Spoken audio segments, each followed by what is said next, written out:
Hello friends, नमस्ते, good morning. आज का market, today is Friday, it's a very important for our Indian point of view. मैं आपको ये बोलना चाहता हूँ कि आज अगर आप देखेंगे तो भाई जो मार्केट है वो निकई जो है, निकई निकई वो लगभग 550 565 से भी ज़्यादा माइनस में बोल रहा है। और अगर डाउ जोन्स की मैं बात करूँ तो डाउ जोन्स कल लगभग पूरा स्ट्रगल करके, मतलब वहाँ पे बहुत ही डाउन करके रिकवर हो, मतलब ये इंडिकेशन दे रहा है कि वहाँ पे पॉजिटिवनेस है। बॉटम द मार्केट, यूएसए की बात कर रहा हूँ मैं, डाउन जोन्स के अंदर। और नास्डेक में भी सॉफ्टवेयर के अंदर बाउंस बैक आया है। तो वो हमको एक सिग्नल दे रहा है, मतलब वहाँ पे सिर्फ 9 पॉइंट ही माइनस में रहा है, मतलब फ्लैट बोल सकते हैं उसको। अब मैं आता हूँ निकई के ऊपर, जापान के मार्केट के ऊपर, जो कि 550 560 पॉइंट से भी ज़्यादा माइनस में है। अभी 8 बज रहा है अर्ली इन द मॉर्निंग। तो मैं ये वीडियो इसलिए ज़्यादा इंपॉर्टेंस बनाऊँ क्योंकि सुबह से मैं जो पढ़ रहा हूँ वो मैं आपको डिलीवर करना चाहता हूँ, जो हमको आज बहुत ज़्यादा सपोर्ट करेगा। मैं आपको यही बोल रहा हूँ कि आज निकई के अंदर हमारा मार्केट भी इसका इम्पैक्ट आ रहा है, क्योंकि कल मार्केट थोड़ा अच्छा रहा था, मतलब अच्छा मतलब माइनस में था, लेकिन कुछ आइटम की वजह से उन्होंने मेंटेन करा था। मतलब आप देखेंगे तो सिर्फ रिलायंस के, अगर मैं आपको बोलूँ only one share, that is Reliance, उसके ऊपर मैंने सेपरेट वीडियो बनाया है, मैं रिक्वेस्ट करता हूँ आप देख लीजिएगा उसको। क्यों उसके अंदर पोटेंशियल है, उसके अंदर जो बोलना चाहिए पोटेंशियल है उसके अंदर, उसको हमको जानना है, समझना है। उसके अंदर हिडन जो वैल्यूएशन है वो भी समझना है, उसको आप वीडियो देख सकेंगे, उस पर मैं ज़्यादा डिस्कस नहीं करूँगा। अभी मैं आता हूँ मेन आज का टॉपिक है। उसके अंदर जो ऑस्ट्रेलियन है उनकी जो बैंक है, मतलब जैसे हमारे आरबीआई है, ऐसे वहाँ पे ऑस्ट्रेलियन बैंक ने, रेगुलेटरी ने एक नोटिफिकेशन निकाल के एक गाइडलाइन रिलीज़ की है कि मतलब जो फाइनेंशियल सेक्टर है, मतलब बैंकिंग सेक्टर के अंदर और फाइनेंस के अंदर, they are implement on carbon emission, green house gases, मतलब इन्वायरमेंट कंट्रोल। अब बहुत लोगों के मन में जो समझ रहे हैं उसका कोई इशू नहीं है, लेकिन बहुत लोगों के मन में ये विचार आ सकता है कि रेगुलेटरी जो फाइनेंस है उसमें इन्वायरमेंट कंट्रोल को कैसे इंप्लीमेंट किया जाएगा। ये मैं आपको यही क्लैरिफिकेशन करने आता हूँ, जिससे कि मैं आपको लास्ट में ये डिस्कस कर रहा हूँ कि आज की तारीख में कौन कौन से अपॉर्चुनिटी है और कौन कौन से सेक्टर के अंदर हमको बाइंग की अपॉर्चुनिटी मिल सकती है, मार्केट डाउन जाएगा तो मैं यही बोल रहा हूँ। अब मैं थोड़ा क्लैरिफिकेशन कर दूंगा उसके लिए। फाइनेंस के अंदर वहाँ पे ऐसा लिखा है और ये सब यहाँ पे भी होगा, यहाँ पे मतलब इंडिया के अंदर। तो फाइनेंस के अंदर ये पॉलिसी बनाई जा रही है और उस नोटिफिकेशन के अंदर और इम्प्लीमेंट में ये बोला गया गाइडलाइन में कि it should be implement immediate effect. मतलब क्या हुआ कि जैसे ही नोटिफिकेशन लिखा गया उसका इम्प्लीमेंटेशन चालू हो जाएगा। तो मैं आपको एक एग्जांपल देना चाहूँ, जब बैंकें लैंडिंग करती है एसेट्स के सामने, तो एसेट्स के सामने लैंडिंग करती है तो उसकी वैल्यूएशन होती है, उसके हिसाब से उनको, मतलब जो फाइनल अमाउंट होता है लोन का वो सैंक्शन होता है। तो उसके अंदर क्या हो रहा है, अब आपको मैं क्लियर करूंगा कि उसके अंदर जो बिल्डिंग्स या जिसके ऊपर वो लोन ले रहे हैं, जिसको वो मॉर्गेज करवा रहे हैं, वो बिल्डिंग ने जो carbon emission, green house gases, environment के जो नॉर्म्स है उसको फॉलो किया है या नहीं। जिसने फॉलो किया है उसकी वैल्यूएशन ज़्यादा की जाएगी, और जिसने ये नॉर्म्स नहीं एडॉप्ट कर रखे हैं या उसमें वो चेंजेस नहीं करवा रहे हैं, उसकी वैल्यूएशन में वो बैंकें या पॉलिसी या गाइडलाइन डिसाइड करेगी कि कितना डाउन टर्न गिनना है उसको। उससे होगा क्या, जो एसेट्स के सामने जो लैंडिंग होता था, जो लोन मिल सकता था, उसमें काफ़ी फ़र्क पड़ेगा। ध्यान रखना मैं क्या बोलता हूँ। और बिजनेसमैन बहुत ज़्यादा प्रॉपर्टी पे लोन लेते हैं मॉर्गेज करा करके, वो स्मॉल से लेके मीडियम से लेकर के टॉप लेवल की बात कर रहा हूँ। ध्यान सुनना, मैं ध्यान से सुनना, मैं आपको ये बताना चाहता हूँ। It's a very important for the financial sector. तो इसका इम्प्लीमेंट होगा, अब यहाँ पे भी होगा।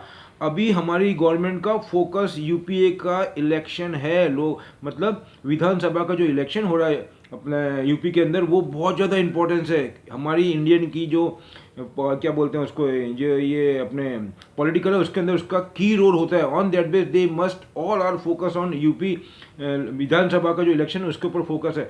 तो ये बहुत जल्दी यहाँ पे भी हो जाएगा। तो उसको देखते हुए फाइनेंशियल सेक्टर आज पॉजिटिव हो जाता है, आज की बात कर रहा हूँ। दूसरा, पेटीएम के ऊपर मैं बोलना चाहूँगा। पेटीएम का मैंने पेटीएम के आईपीओ को मतलब लिस्टेड होने के पहले भी वीडियो बनाया है और उसके बाद में भी मैंने सेपरेट वीडियो बनाया है। मैं आपको फिर बोल रहा हूँ, उसके अंदर जो शर्मा करके कोई ओनर है उसके अंदर प्रॉफिट नहीं किया, ऐसी बहुत सारी बातें आई थी। है मैं मान रहा हूँ प्रॉफिट नहीं किया, लेकिन फ्यूचर का मार्केट पेटीएम का ही है और मार्केट ऑलवेज फ्यूचर को कंसिडर करता है माय डियर।